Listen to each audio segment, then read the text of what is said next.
Good morning everyone, তোমরা সবাই কেমন আছো? আশা করি যে যেখানেই থাকো না কেন সবাই খুব ভালো আছো। আর আমিও ভালো আছি। আলোর শহর চন্দননগর থেকে আমি তমালি বলছি। তমালির সাতকাহন চ্যানেলে আরও একটা নতুন দিনে নতুন ব্লগে তোমাদের অনেক স্বাগত। আজকে এখন বাজে প্রায় 11টা। আর এখন থেকে আমি আমার ব্লগটা তোমাদের সাথে শেয়ার করছি। জানো তো, আজকে আমার ভ্লগটা একটু অন্যরকম, তোমরা বুঝতেই পারছো। অন্যান্য দিন যেমন ডেলি ভ্লগ দিই, আজকে সেরম ডেলি ভ্লগ না। আজকে চলে এসেছি আমি কিভাবে আমার ঘরের আলনা পরিষ্কার করি, আলনা গোছাই, জামা কাপড় ভাঁজ করে রাখি। আজকে তোমাদের সাথে আমি সেটাই একটুখানি শেয়ার করব। তো বন্ধুরা, জানো তো, অনেক দিন ধরেই ভাবছি আমি একটু আলনাটা গোছাবো, আলনাটা পরিষ্কার করব, একটু ডাস্টিং করব। কিন্তু ব্যাপারটা হচ্ছে, দেখবে, সবার ক্ষেত্রেই আমার মনে হয় প্রতিদিন সংসারের বিভিন্ন রকম কাজ করতে করতে সেইগুলো আর হয়ে ওঠে না। মনে হয় ওই আর কি, জামা কাপড়গুলো গুছিয়ে আলনায় রেখে দিয়ে চলো অন্যান্য কাজকর্মগুলো আরম্ভ করে নিই।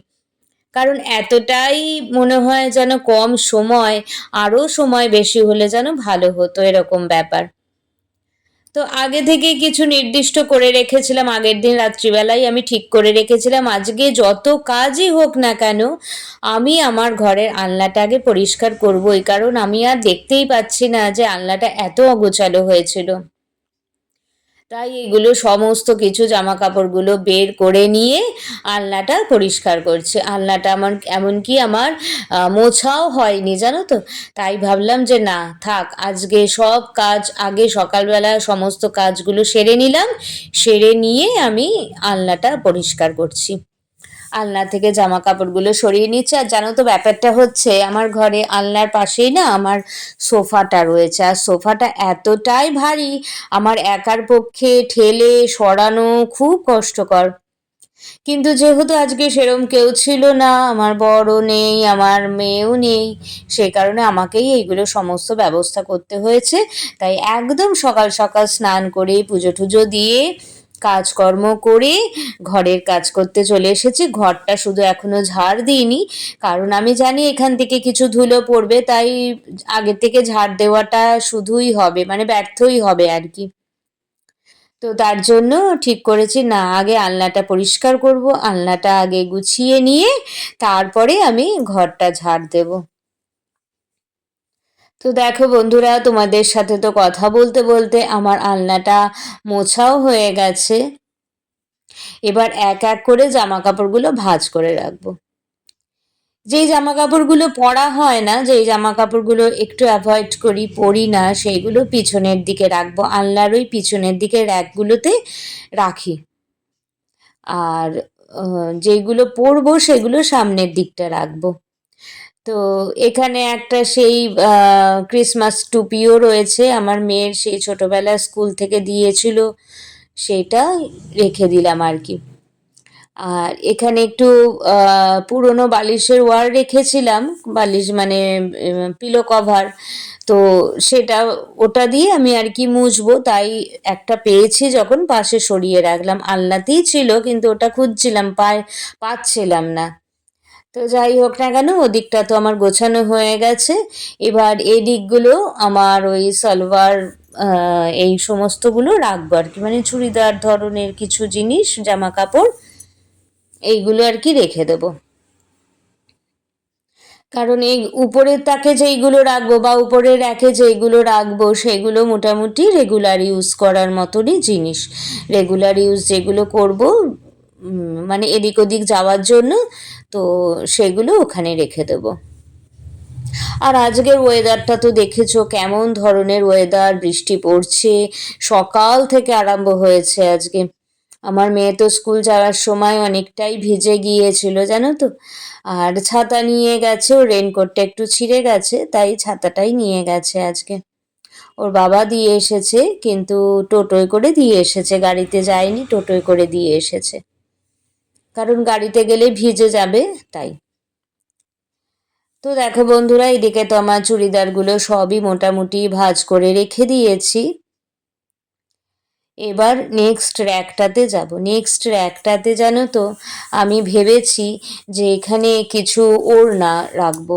ওড়নাটা রাখবো এই কারণেই, কারণ ওড়নাটা যখন দরকার হাতের সামনে পাবো, হাতের সামনে পেয়ে আমি নিয়েই ইউজ করতে পারবো, এই আর কি।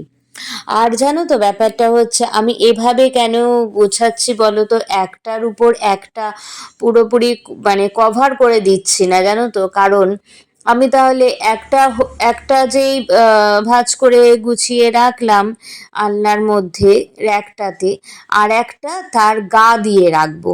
তাহলে হচ্ছে ব্যাপারটা যে আমি যখন যেটা চাইবো সেটাই আমি পেয়ে যাব, আর অন্যটা কিন্তু বেরিয়েও আসবে না, অন্যটা কিন্তু পড়েও যাবে না। অনেক সময় দেখবে মনে হয় যে এ বাবা জামাটা পাচ্ছি না, কিন্তু আমি যে এইভাবে ভাঁজ করে রাখলাম না, এভাবে কিন্তু প্রতিটা জামাই আমি খুঁজে পাবো। এক এক সময় মনে হয় জামাটা পাচ্ছি না, জামার ভেতরে ঢুকে থাকে, ভাঁজ করা তো একটার উপরে আর একটা ভাঁজ করলে সেটা দেখবে ঢুকে থাকে, প্রয়োজনে খুঁজে পাওয়া যায় না। কিন্তু এভাবে যদি ভাঁজ করো না, দেখবে একটুও অসুবিধা হবে না, তোমার যখন যেই জামাটা প্রয়োজন হবে সেই জামাটাই তুমি সঙ্গে সঙ্গে খুঁজে পেয়ে যাবে। আর আস্তে করে তুমি যদি টেনে বের করে নাও, কোনো জামা কাপড় অগোছালো হবে না, পড়ে যাবে না, নষ্ট হবে না, আর যেই জামা কাপড়টা চাইছো সেটাই তোমরা পেয়ে যাবে। তো দেখো বন্ধুরা, তার জন্য আমি এভাবেই ভাঁজ করে রাখছি। আমার যখন যেটা মনে হবে আমি সেটাই বের করে পরে নিতে পারবো। আর আলনায় সাধারণত সবাই মনে হয় যে রেগুলার ইউজ করা যে জামা কাপড়গুলো সেইগুলোই রাখে। আর এই র্যাকটাতে আমি আমার মেয়ের জামা কাপড় রাখছি, যেগুলো পড়তে যায়, নাচের স্কুলে যায় সেইগুলো। আর ওদিকের র্যাকটাতে তো আমি ওড়না রেখেছি, দেখতেই পেলে আমার আর আমার মেয়ের ওড়না। আর এখানটাতে আমার মেয়ের জামা কাপড়। আর এই নিচের র্যাকটাতে আমি আমার নাইটি, তারপরে বেড কভার এইগুলো রাখবো আর কি। আর আলনার ওই নিচটাতেও না রাখা যায়, কিন্তু ওই জায়গাটা না রাখলে মানে এইদিকে যেহেতু সোফাটা থাকে, তাই আমি ওদিকে আর ঢুকতে পারি না, সোফাটা সরিয়ে ঢুকতে হয়। আর সব সময় না সোফাটা সরানো সম্ভবও হয়ে ওঠে না, জানো তো। তো দেখো বন্ধুরা, তোমাদের সাথে কথা বলতে বলতে আমার অনেকটা কাজ এগিয়ে গেল। আর কেমন লাগছে বলো আলনাটা? ভালোই লাগছে। আর সেদিনকে জানো তো আলমারি গোছাতে গিয়ে অনেকগুলো হ্যাঙ্গার পেয়েছি, যেই হ্যাঙ্গারগুলো আমি আলনায় রেখে দিয়েছি। কখনো কখনো মনে হয় যে হ্যাঙ্গারটা দরকার হয় কাচাকুচি করার সময়, ছেলেদের জামা কাপড় কাচাকুচি করার সময় দেখবে হ্যাঙ্গার প্রচণ্ড প্রয়োজন হয়, কারণ জামাটা হ্যাঙ্গিং করে মেললে তাড়াতাড়ি শুকিয়েও যায়। তার জন্য আমি হ্যাঙ্গারগুলো বাইরে বের করে রেখেছি। আলমারিতে হ্যাঙ্গারগুলো তো বোঝাই হয়ে থাকবে, শুধু শুধু কি দরকার, যেটা ইউজ হবে সেই জন্য আমি আলনায় রেখেছি। তাতে কি হবে, আমার যখন দরকার হ্যাঙ্গারগুলো আমি পেয়েও যাব, ইউজও করতে পারবো। আর এখানে মেয়ের কিছু গেঞ্জি, কিছু জামা, সেইগুলো আমি মানে টি শার্ট, সেগুলো আমি হ্যাঙ্গিং করে রাখছি, যেগুলো মানে এসে পড়তে গেলে সঙ্গে সঙ্গে হাতের সামনে পেয়ে যাবে। তো দেখো বন্ধুরা, আমার তো প্রায় রেডি হয়ে গেল সমস্ত গোছানো। তবে কি বলো তো, ঘরদোর কিন্তু এখনো পরিষ্কার হয়নি, মানে অন্যান্য ঘর পরিষ্কার করে নিয়েছি, কিন্তু আমার ঘরটা এখনো পরিষ্কার করিনি। আলনাটা গুছিয়ে নিয়ে সোফাটাকে ঠিক করে সরিয়ে তারপরে গোছাবো। আর এখন তো বাজে এইগুলো করতে করতে প্রায় 11:45 আর আমায় জানো তো রান্নাও করতে হবে। তো দেখো বন্ধুরা, আমার তো অনেকটা কাজই এগিয়ে গেল তোমাদের সাথে বক বক করতে করতে। আর প্রায় কাজ রেডি, প্রায় 98% তো রেডিই আছে। তো দেখো তো কেমন লাগছে আমার আলনা গোছানোটা।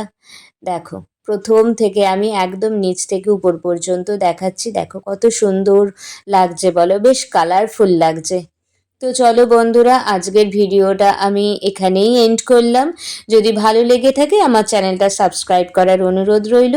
আবার নতুন ব্লগ নিয়ে নেক্সট দিন তোমাদের সাথে দেখা হবে।